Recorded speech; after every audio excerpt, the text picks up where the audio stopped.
I'm Bobby Benavides. You also might recognize me as Before Body in Ozempic commercials. Look at that. It's nice. I have 5 kids at home. Oh, you're nuts if you just wooed that sadistic group in this crowd. That's fun. I have 5 kids.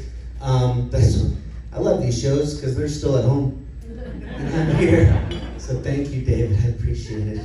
It's so nice to have a break. I could take a nap right now. Like, honestly, so good. I've been potty training. That's a fun job. Nope. Gonna, train a kid to pee in a toilet. Giving them little things to like aim at. Incentivizing the whole thing. This is when you realize, why do we stop celebrating going to the bathroom? I've seen some of the faces in here. Many of us should be celebrating the fact that we're able to make it to the toilet. Like, you know what I mean? It's like, why do we stop that? This kid makes it to the toilet. We're like, yeah, great job. Like, why don't we celebrate when we make it? Because, man, it's an accomplishment when we aren't pooping and peeing in our pants. You know what I mean? Celebrate that. Let's keep going. I say do it now. My toddler reminds me of a drunk friend that I never really had. Teaching him how to pee is always fun. But it's fun when I have to guide him up the steps, and you're making sure he doesn't fall, And then he gets up to the top of the steps and just pees in the corner and looks at you with a smile on his face.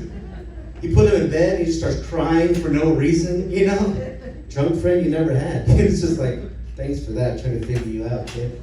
It's always a good time. Bought my wife a Peloton. She wanted a walk-in closet. So I bought her a $2,000 clothing rack. It's awesome. Love that thing. Peloton. She's like, we gotta get a Peloton, we gotta get in shape. I'm like, I'd much rather die. But whatever. We get this Peloton. The instructors in the Peloton, they are nuts, dude. They are sadistic, just like these people who woo the fact that I have 5 kids.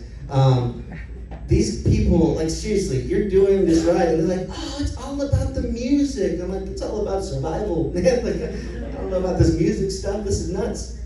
And I'm sweating profusely. They're like, oh, come on, you can do it. I'm like, this is just the warm up. This is not okay.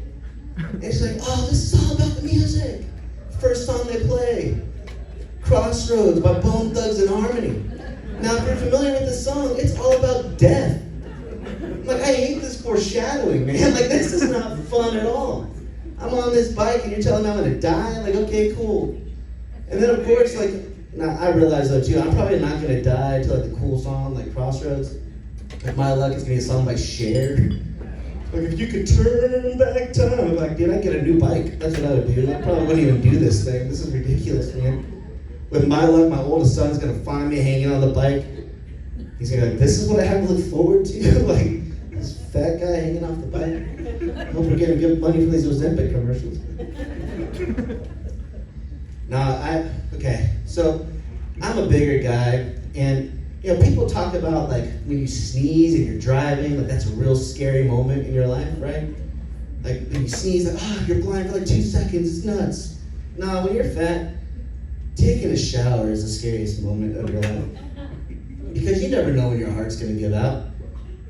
And someone's gonna find you naked. So it's you wanna fly through your shower, man, because oh God, please don't take me now. I'm gonna get out of this thing. Because again, with my luck, I'm gonna die and my son's gonna find me naked lying in the bathroom floor and go, this is what I have to look forward to?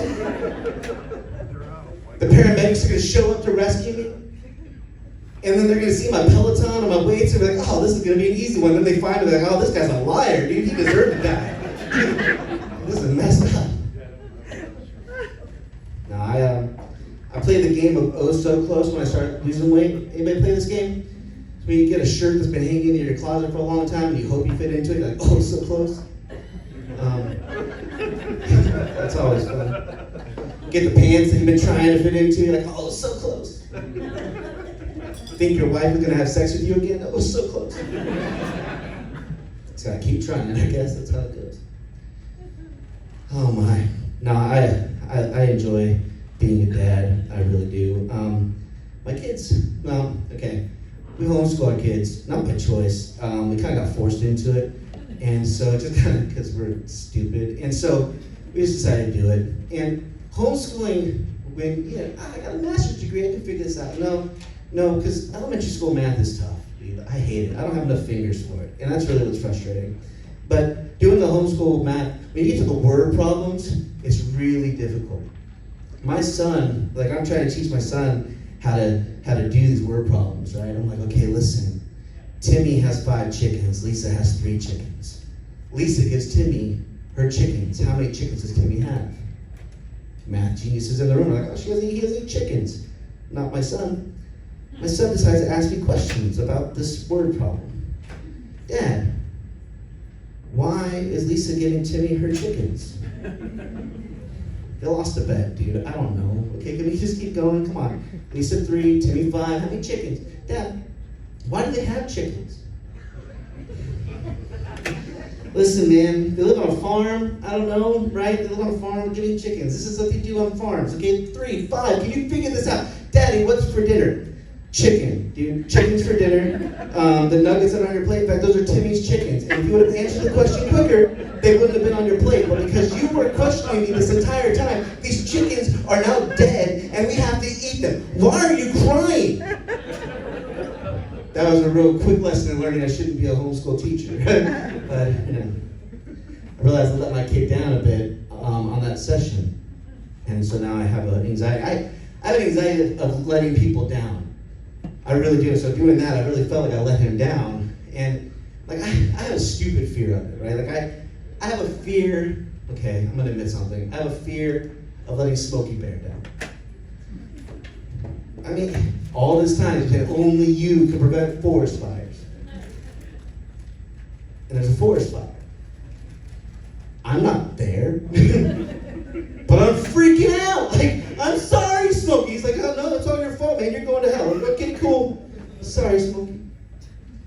Aliens? Like aliens, not, well, I mean, they're showing up now, so I'm thanking goodness for that. But a long time I was like, aliens aren't showing up because of me. They're like, we've seen this guy naked. We're not coming. It's all right. It's good. I seriously don't want to let him down. I don't know, man. Like, I worry about that kind of stuff. I worry about letting people down all the time. And so I started thinking, I'm not gonna let my wife down. I'm gonna plan ahead. I planned my funeral. And she got mad. She's like, why are you doing this? You're so morbid. I'm like, you tell me I'm a procrastinator all the time. And I plan ahead now and you're mad at me? I'm like, just hear me out. So I tell her what my funeral plan is. Listen, when I die, I want a disco ball. I want a celebration. I want all these things to go down really, really fun, right? I want people to show like, oh yeah, this is great. This is Bobby's funeral. So good. Then, when I'm going, like when they go to lower me, I want people to listen to one song on the way there. And it's Queen's Another One Bites the Dust, right? Because I want them to be like, oh, that's so Bobby, that's so fun. And then, when I'm getting lower, I want them to listen to my last comedy set. And that'll be great. Listen to that comedy set, laugh a little bit. But then, I don't care if you like me or not, you're gonna cry. Why? Because I'm gonna have Eric Clapton's Tears in Heaven playing as I'm going in the ground. Somebody goes like, oh, if you don't know that song, he wrote the song for his son who committed suicide, right? So you can't listen to that song without getting a little bit choked up. So whether you like me or not, you're gonna cry. That was my funeral plan. But then the Queen of England died. Now, when the Queen of England died, I learned something. She took a tour of all of her places that she was involved in. I don't know enough about it, but she was there. She was doing her final wave, right? I don't know. Animatronic hand, hanging out of the coffin, right? That'd be awesome. And I thought, babe, add this in. She's like, what? I said, I need a tour. Take me to all the places I hung out. I want to go to the drive-thru McDonald's, drive-thru Burger King, Taco Bell, Chinese food buffet. Basically, I want them to know why I'm in this casket. She's like, you are sick, man. All right, here I'm Bobby Benavides, Bobby Comedy. Thank you.